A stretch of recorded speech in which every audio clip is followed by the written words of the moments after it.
Episode 54, Luis DeBianco.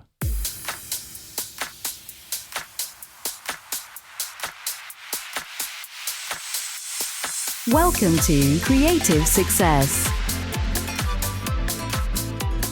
Fueling success with creativity. It's the Creative Success Podcast with Tanner Gears. Designed to build inspiration for life. Delivering the messages and ideas for today. And I'm Tanner Gears. What can we create together today? Thank you so much for joining me today, creators. Welcome to the Creative Success Show. And this episode is brought to you by HostGator.com.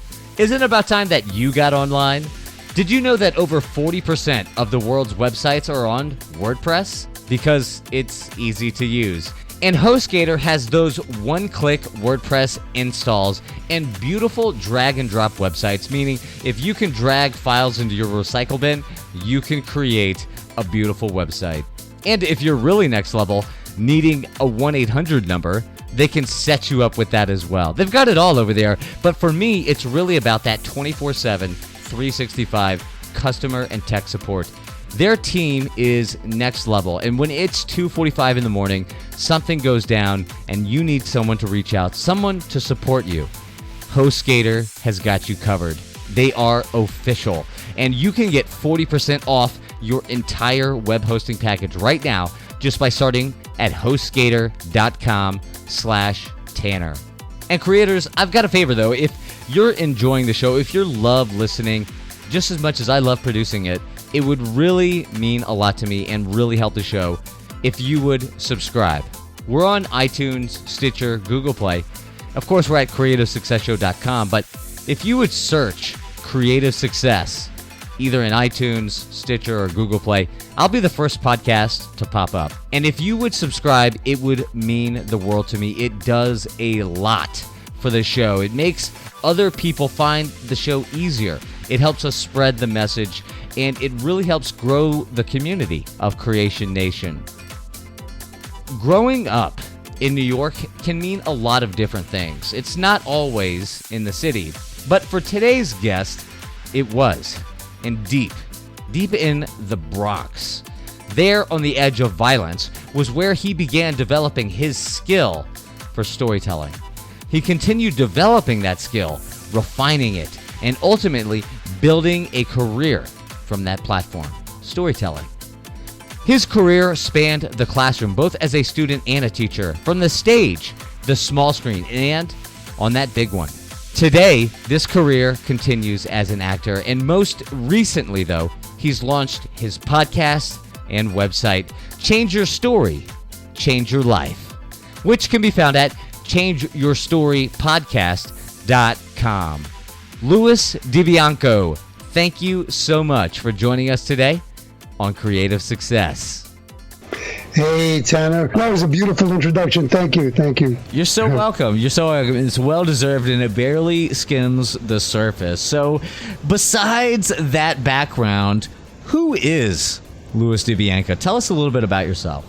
Luis DeBianco is a fiercely independent spirit and who has found a way to take all of his skills and his passions, the things that he loves, his talents, and channel them into different things that I do in the world that not only satisfy me and reward me as a person and reward me financially, but contribute to other people. Now, to be specific, I am a professional actor. I act in film, television mostly. I used to do stage. As a matter of fact, just in the past hour, I learned that I have a callback for a 6-part miniseries that's going to be shot in Toronto for a role that I really want to get. And I played a lot of gangsters in my time, and this is a gangster role. And actually, it's a true story about the most powerful crime family in Canada, well, actually in the world, the Rizzuto family. So that's one incarnation of awesome. Luis DeBianco. I am also a passionate network marketer.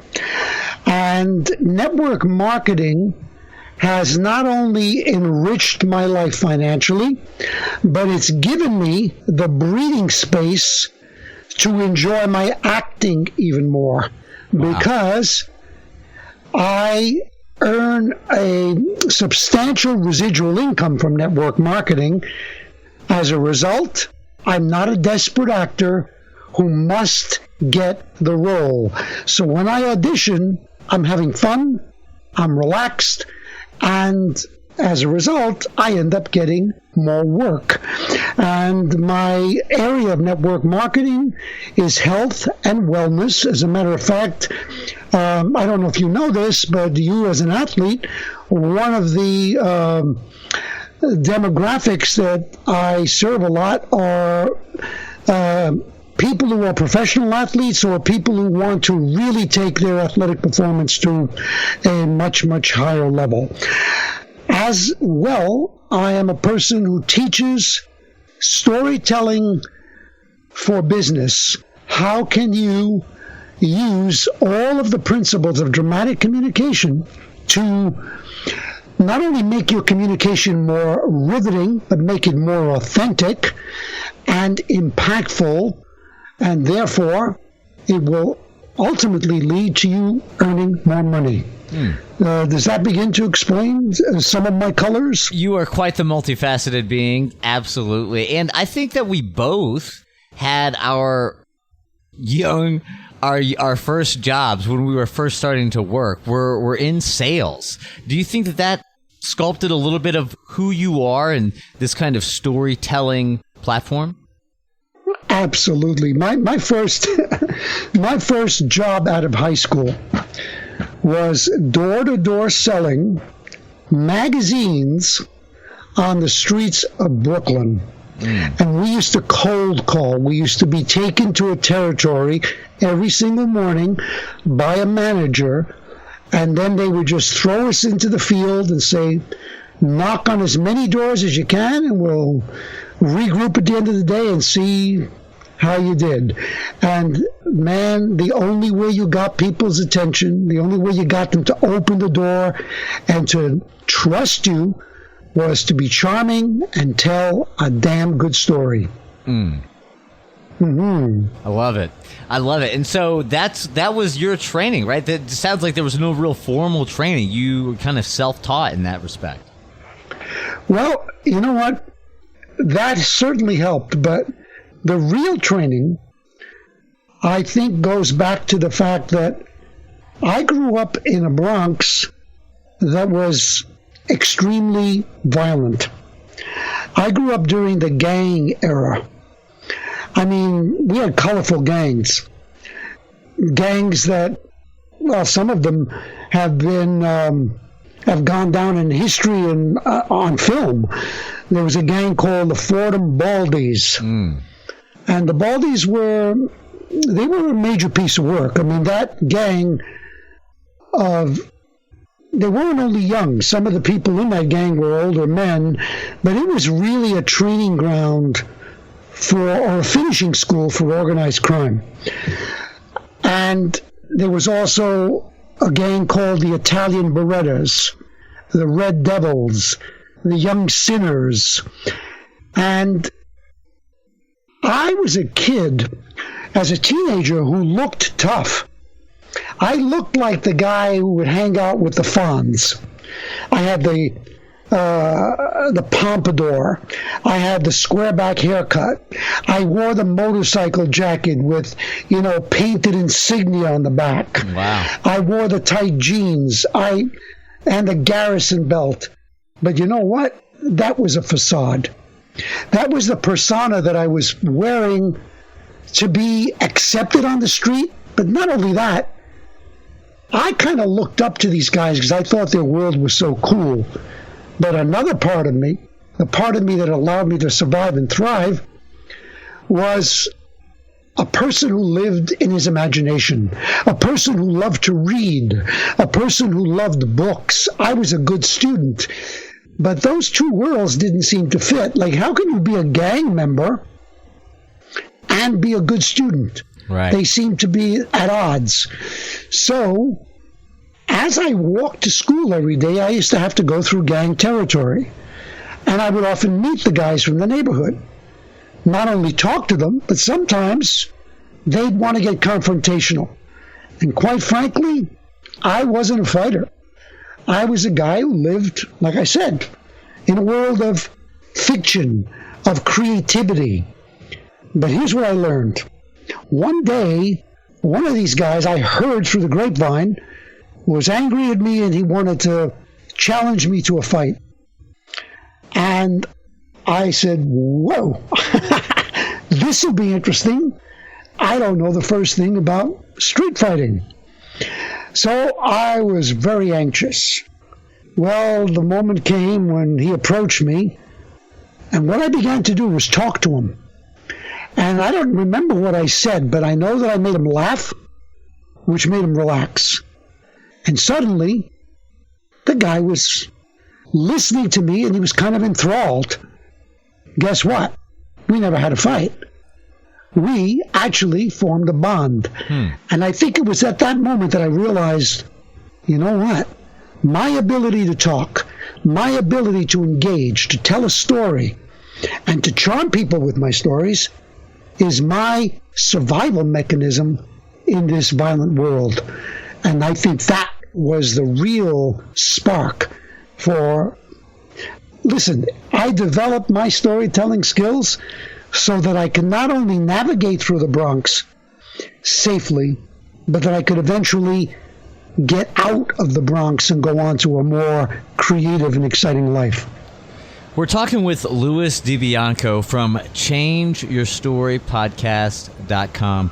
That was pretty interesting, Luis. I didn't realize, how much gang activity was going on in your neighborhood, but using your stories to change the situation is probably pretty analogous to getting the situation changed when you hear a no in your network marketing business.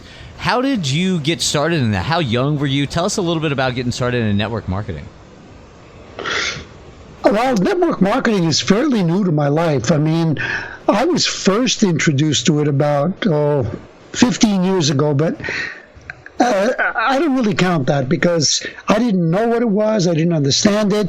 I joined only in the sense that I bought an introduction kit, but I was gone out of that company within a few months and never looked back on it again. But then, interestingly enough, in 2006, I went to a course that many people have heard of, I'm sure, the Millionaire Mind Intensive by T. Harv Eker. Okay. And it was, for me, transformational.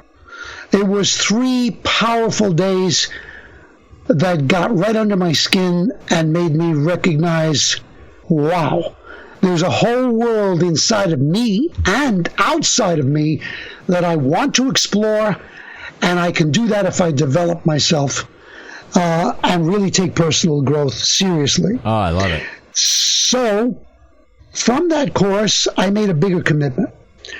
T. Harv Eker had a whole program called Quantum Leap. And I got my toe wet, so to speak, by enrolling in one of the first major courses called Enlightened Warrior Training Camp. Oh, wow. Now, that camp, its mandate was very simple: to tame the cobra of fear. 5 days, you're away from home.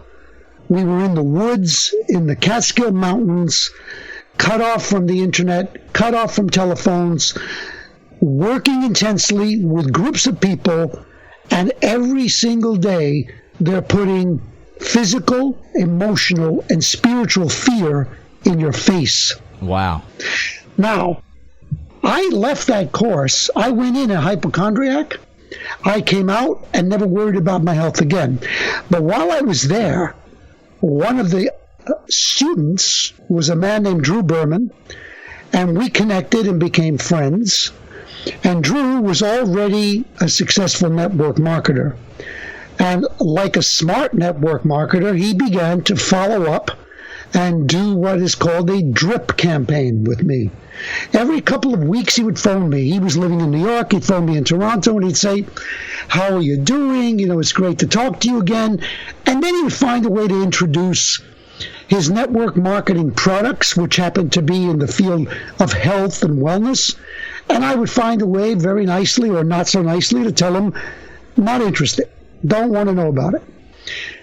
He caught me one day in the right mood, I guess, because I had started struggling with my weight. I had gained, well, I was almost 200 pounds, which for me was the first time in my life. Another first thing for me was I used to be able to take weight off easily, but all of my tricks weren't working. And I knew that these products, besides giving you energy and flooding you with nutrition, could contribute to significant weight loss. I said to him, okay, you tell me there's a money-back guarantee, right? 30 days I have. He said, yep. So here's the deal. I'm going to try these products. Do not phone me for 30 days. I don't want to talk to you. Because if I don't like anything about them, I'm pulling the trigger, they're going back. He agreed, of course. And by day 4, Tanner, I felt like I'd been shot out of a cannon. My whole energy had changed. I was waking up early without an alarm clock. I just felt great. And the weight started melting off my body. Wow. 24 days later, I was down 22 pounds. Holy moly. Yeah, man. And I have now been on this nutritional program for 10 years. I immediately began, I couldn't keep my mouth shut. I started telling people about it. And as a result, people took my referrals, and the company began sending me money. So now I said, wow, they want to pay me to get healthy? Not a bad deal. I'll go along with this ride for a while. Well, I felt better and better physically, and the money was growing and growing and growing. First step, products are free. Second step, products are buying some extra things and paying for bills. Next step, products are now paying for my trips, any place I want to go. But here was the greatest thing. All the pressure out of being a desperate, I hope I work tomorrow actor disappeared. And as a result, I began going into auditions with a whole different attitude. And as I got more work as an actor, my confidence built, and I said, look, this can't get any better. I'm making money from network marketing, and now I'm able to act and get more acting work as well. I had to pinch myself. So that's basically how it happened. That was 10 years ago. That's an amazing story. So just literally sharing what you've done, how you did it, and how someone else can do it. And creators, I think that that's synonymous with everything that we do, that we have passion and purpose with, right? Lewis was...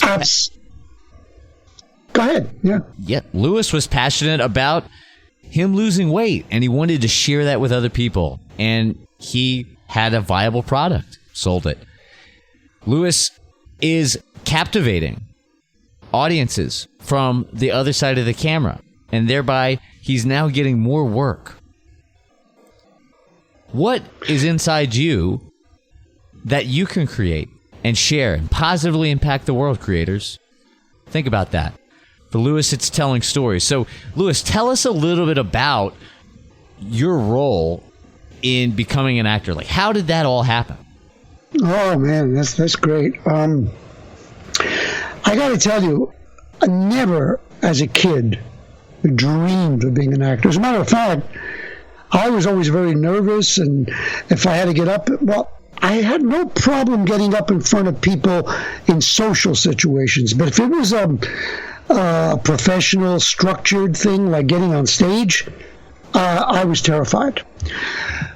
And when I was knocking around after high school, going, very much like you said, from one job to another and not really getting satisfied by them. I left the magazine selling. I went on to selling sewing machines. Then I got a job working in a bank, and it wasn't working with the public. It was working in an area of the bank where they do a lot of recording of documents. And I ran a machine called the Recordac, and that literally recorded and photographed checks. So I was an extension of this machine from 9 to 5, and it was the most deadening, boring, soul-crushing job, which was great because I said, no, I can't do this. I can't work any 9 to 5. I got to go back to school. Not knowing what I was going to study, I signed up at City College of New York in a business program. I was going to study accounting.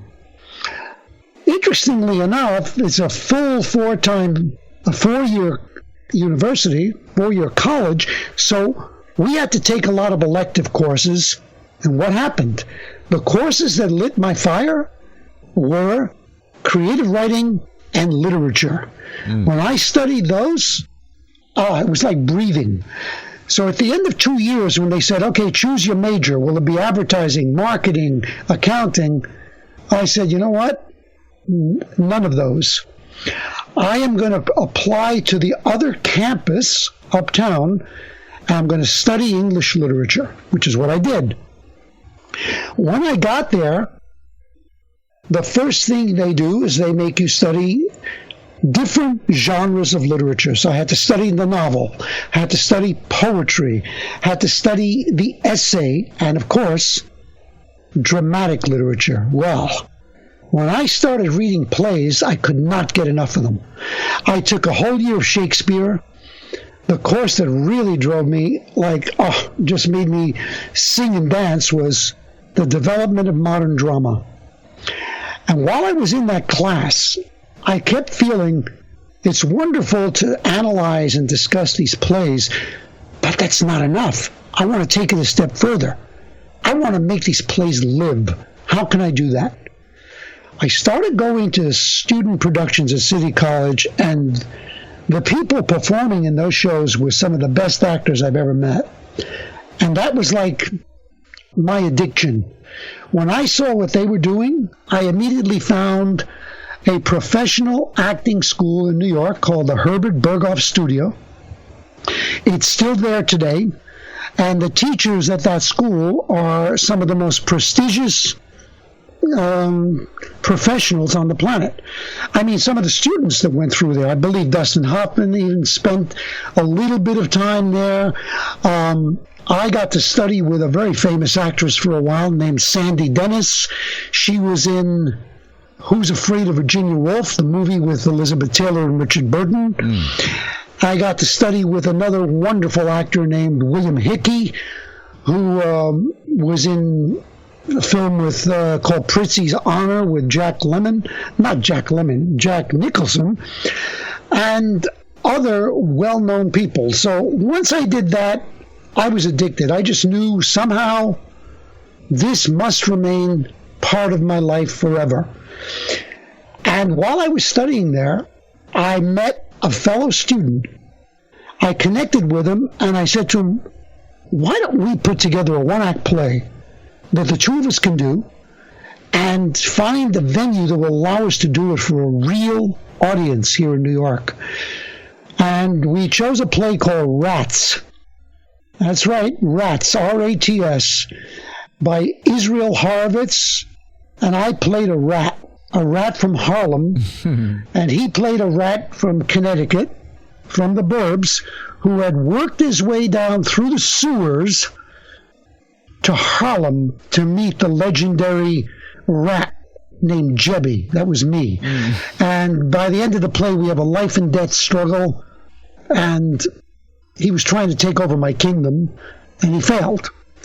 But we did that at a place called the Basement Coffee House in New York City. We did it for one night, a Saturday night, full house. We got paid $5 each.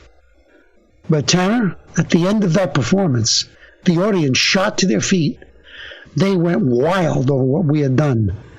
And I guess that's the equivalent of giving a junkie a good shot of pure heroin. Right. I was gone. I said, that's it. This is in my life forever. Make a long story short, I eventually left New York. I did teaching for a number of years, many interesting teaching gigs and private programs. When I left New York, I went to Montreal to study English literature and get a master's degree. But the first thing I did, the first week there, I looked in the newspapers. I saw that there was a theater company auditioning, and they were auditioning to put together a company that would work the entire summer if they got grant money. I was accepted, we got grant money, and that launched my professional acting career. What has been the biggest struggle for you as an actor?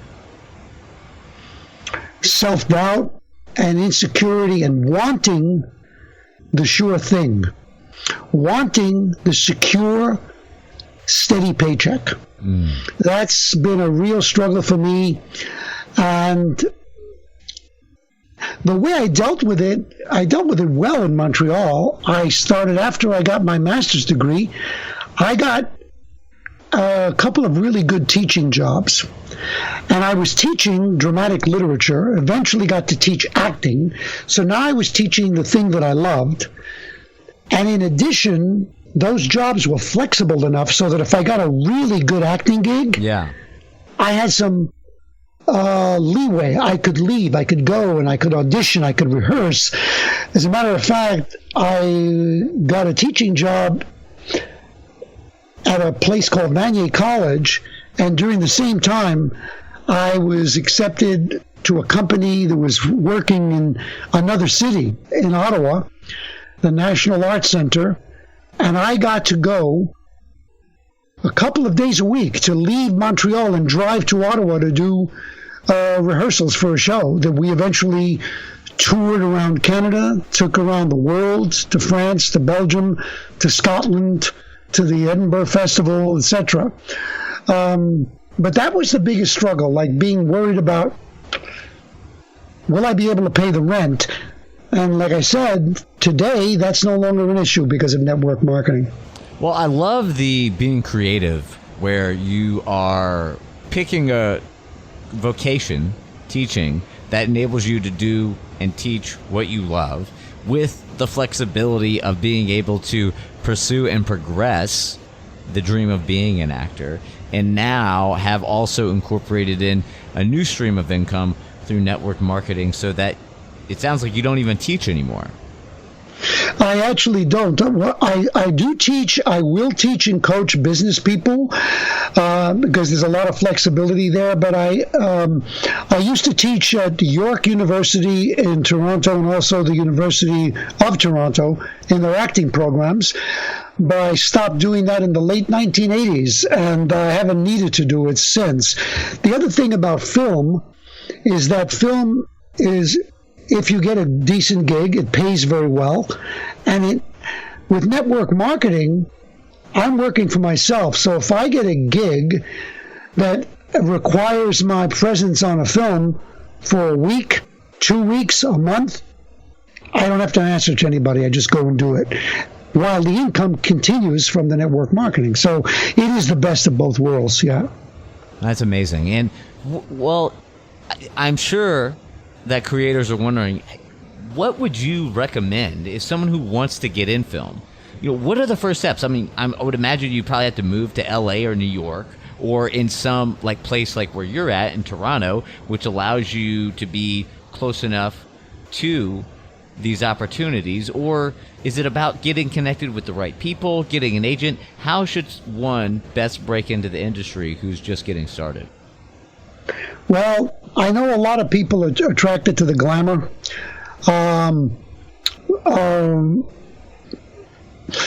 They're attracted to the glory, but they don't see the story. And the best actors on film started on the stage, because that's where you really get to hone your craft. So before packing up and moving to a center like LA that will eat you up if you don't really have something powerful to offer them already, I would say begin taking acting classes. Do your research, find a good, solid acting teacher, find out what it is to be able to do a stage scene, to break it down, to understand that craft, and then get connected to any theater company in your district. It doesn't have to be professional. Start with amateur theater. But I would start to build my skills and my confidence that way. If that starts to pan out for you, then the next step would be to put together some kind of resume that you could take to an agent that actually represents film actors and see if they'll start to want to take you on. I've definitely seen some really good actors and actresses, either from the stage or just in person, and I always have wondered, like, man, why hasn't it happened for that person? What is it about? You know, they clearly have the talent, they clearly have the skill, and are putting it together. I mean, they're moving me. Why can't they move the needle in their career? There are many factors. Being in personal development, I do believe that we are 100% responsible for our results. And for instance, let me be candid about myself. I have a good career, but I mean, I'm not up there with Al Pacino. I'm not, big box office. I've worked with stars like that consistently, but one of the reasons is that I never pursued it I never burned my boats. I never left myself without an exit strategy and said, I'm going to get to the top of this or die. I never did that. And I believe that, number one, it takes that. It really does. That's the first step. It begins with you. The other thing people have to recognize about film and TV, film and television you definitely need talent, but people don't like to hear this, but it begins with what you look like and sound like. Yes, everyone is typecast. Actors who come out of a good theater program and say, well, I can play anything, may be true. You probably will not be given the shot unless you're going to create your own productions to play anything. You even think of the big stars like Robert De Niro, and you think of the categories of roles that he mostly plays. He's made his career playing tough guys who are dangerous. Mostly. Yeah, now he does comedy and stuff. But, we know Robert De Niro from Mean Streets. We know him from Godfather Part 2. We know him from Raging Bull. It's a type that he plays. I am typed as a working class guy, even though that I'm not, and I'm typed very often as a gangster because of the way I look and the way I sound. Now, I don't have any problem with that for a couple of reasons. Many gangster roles are absolutely fascinating to play. They're often more colorful than the good guy roles. Sure. And it certainly hasn't hurt my career at all. I've gotten not only to play interesting projects, but I've gotten to do roles that were real stories about real people. Like when I worked with Chaz Palminteri on Boss of Bosses, where he played the leader of the five families in New York. It was Paul Castellano, who was murdered by John Gotti. And I got to play a mobster who broke the rules in his organization by selling heroin. They tried to kill me and failed, and I went into witness protection. And I just got to share this one. When I was a kid growing up, one of my film idols was Tony Curtis. Remember Tony Curtis? No, I don't. That's before my time. Probably before your time. I mean, do you remember, you've heard of a film called Some Like It Hot with Marilyn Monroe? Yes. Well, he was one of the stars of that movie.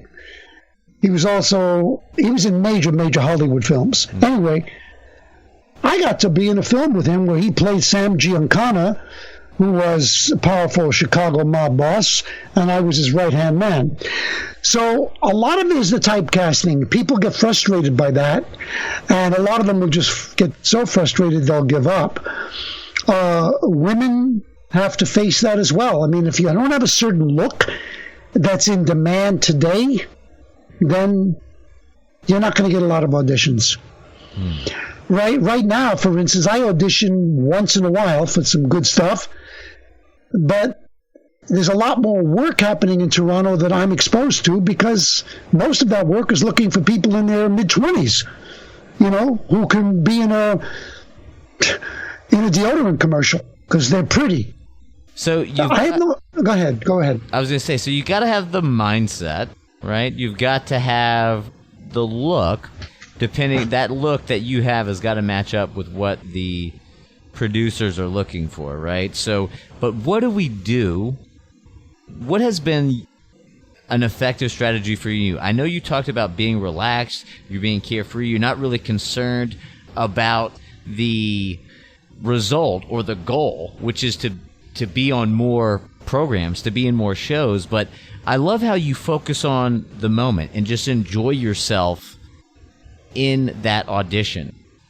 Tell us a little bit about transforming from the pressure of having to perform versus just loving to perform, and why you think that that's been opening up more doors for you.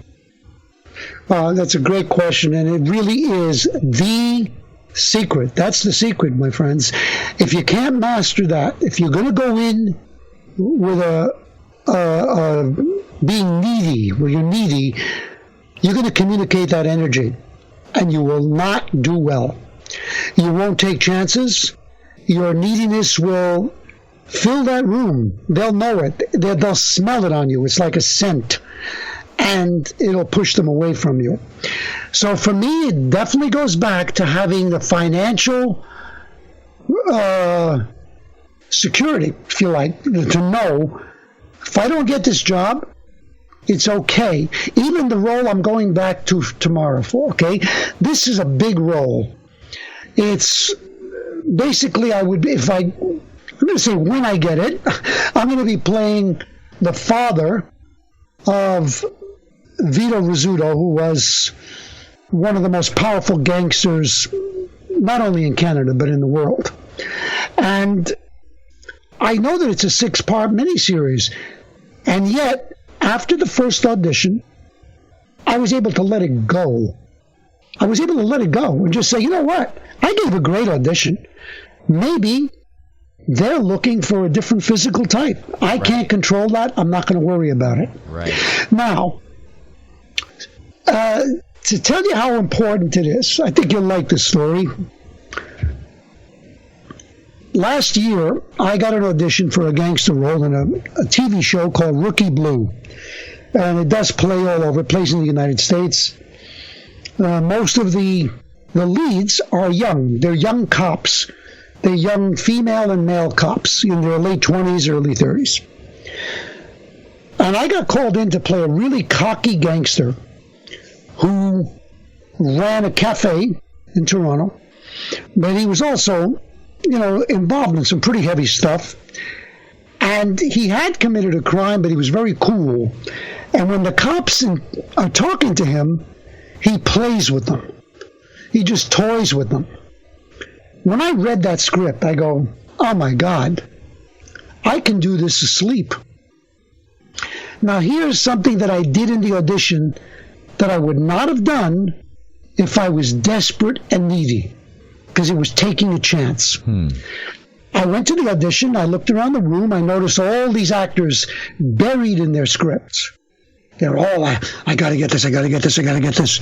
And I'm sitting there going, okay, I know these lines, I'm just going to go in and do it.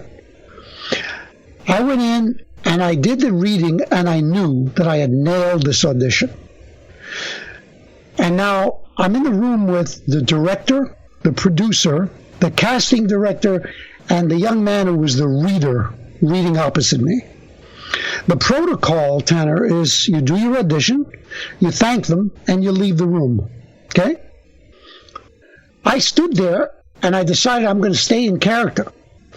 I smiled and I looked at everybody and I did it in my best New York voice. I said, I got to tell you something.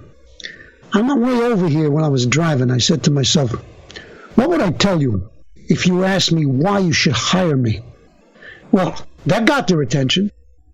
They all look at me and of course they said, well, why should we hire you?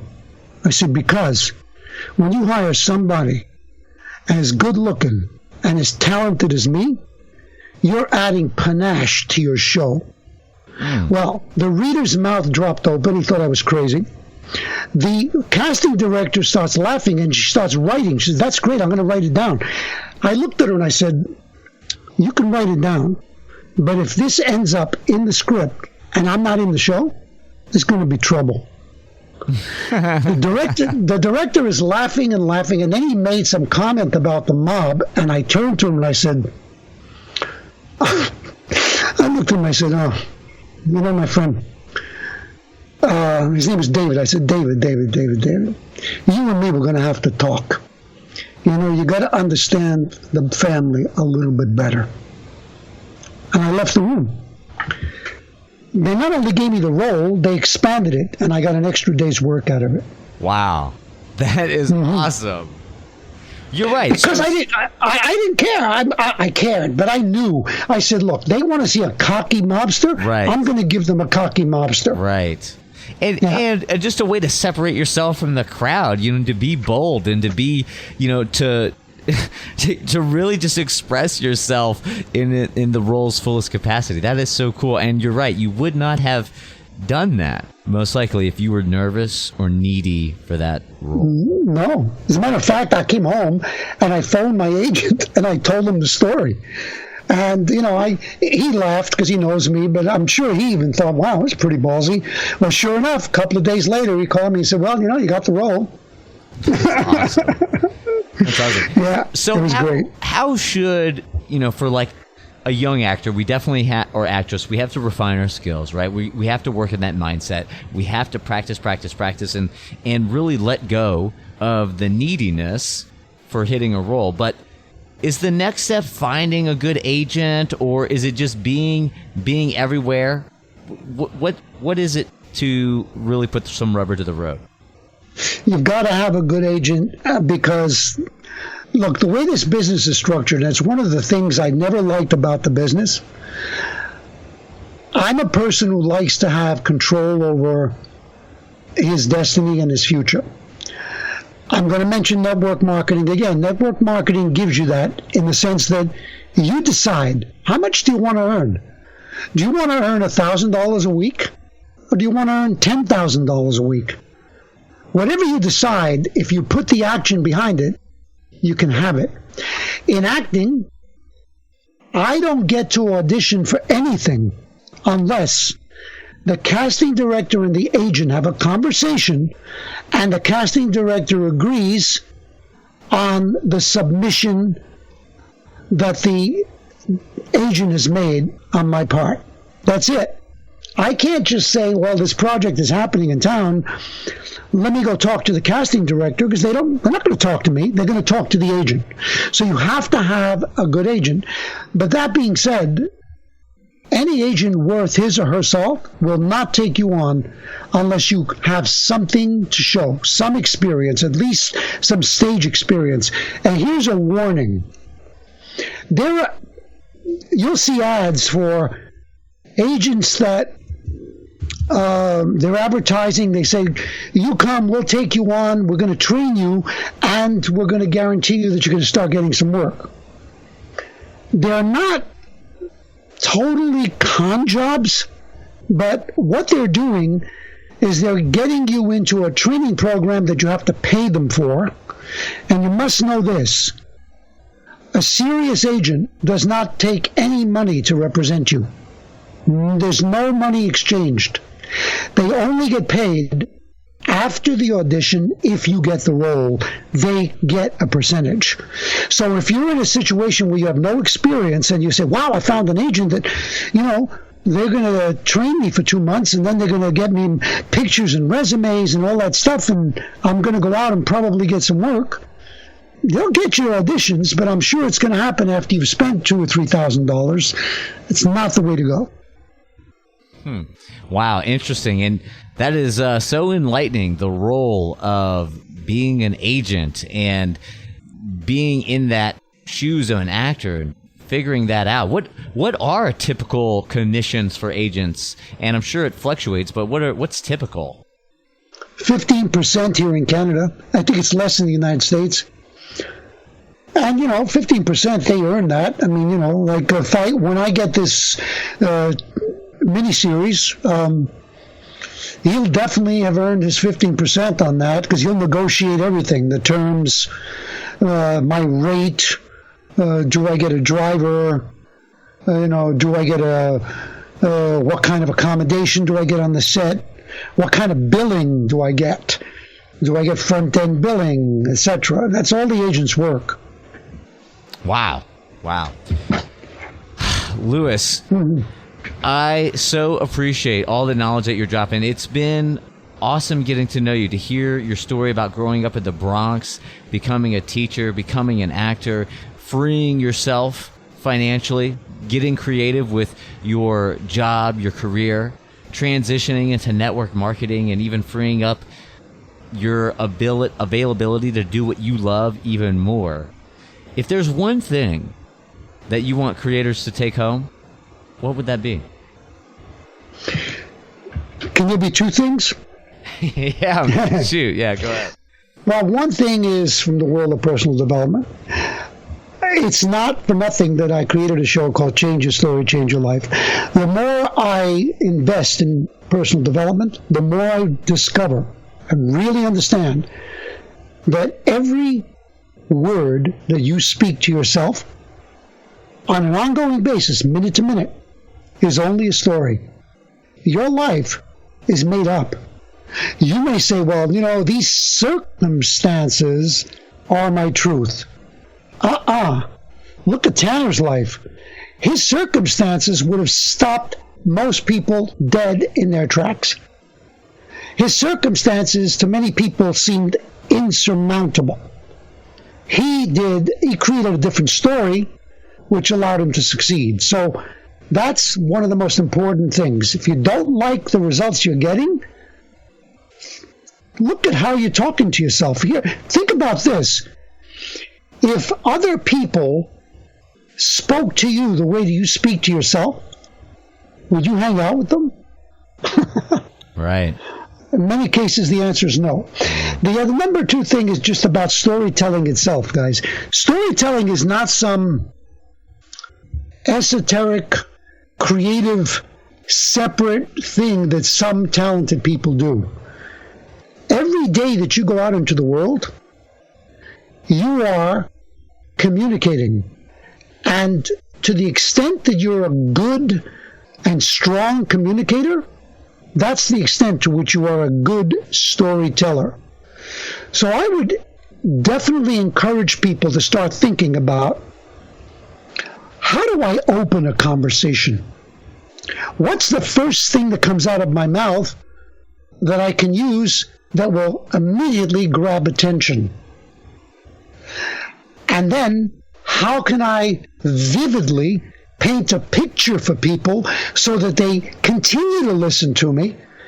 And how can I deliver on the promise I made with the very first words that came out of my mouth? If you start thinking about communication like that, a lot of things are going to change. Storytelling is, if you leave the house and open your mouth even to go to the store and buy milk or bread, you're in the storytelling game. Make it meaningful for you and for the people that you come into touch with every single day. Very powerful, creators. Luis, we're going to get all these links up on the show notes page, but where is the best place for us to connect with you? The best place right now is to interact with my podcast at changeyourstorypodcast.com. And people can send an email if they want. By the way, at that site, I have provided an ebook for free that will reveal storytelling secrets that will enrich your life and your business. And I guarantee you that if you take advantage of that and you read it and begin to apply it, from this day on, your communication will change and the way people respond to you will change. And that change will definitely be for the better. So I would go there and I would put my name and email in there, and then I will definitely begin to be able to communicate with you on an ongoing basis. And of course, if you like what you hear, go to iTunes and listen to the show there and give it a great rating and a review and subscribe to it. That's it for now. I don't think I'll give out my phone number today. Luis DeBianco, thank you so much for joining us today on Creative Success. Thank you. How about that, creators? Definitely want to check out Luis's podcast. Come on over to creativesuccessshow.com/54, and that's where I'll have the complete show notes for today's episode and the links to connect with Luis. He is dropping bombs all over the place on his podcast, and he's got some great guests to boot. Success leaves clues, creators, and Luis is leaving a lot of them. So thank you, Luis, for spending time with me, and thank you, creators. I can't tell you how much it means to me every time you show up and invest your most valuable resource with me, when you invest your time with me.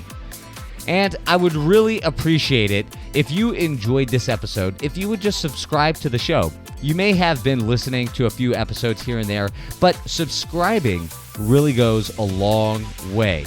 So just take a few seconds and search for Creative Success. Whether that's on iTunes, Stitcher, or Google Play, we're on all of them. And if you like streaming from the site, where you can share every episode very easily, just join us on the newsletter. You'll get a short email with a description to the episode each time I drop a new one. I would greatly appreciate seeing your email on my list. And I'd greatly appreciate you, creators. Let's go out there and do something great. Until next time, I am Tanner Gears, your partner in telling better stories and creative success.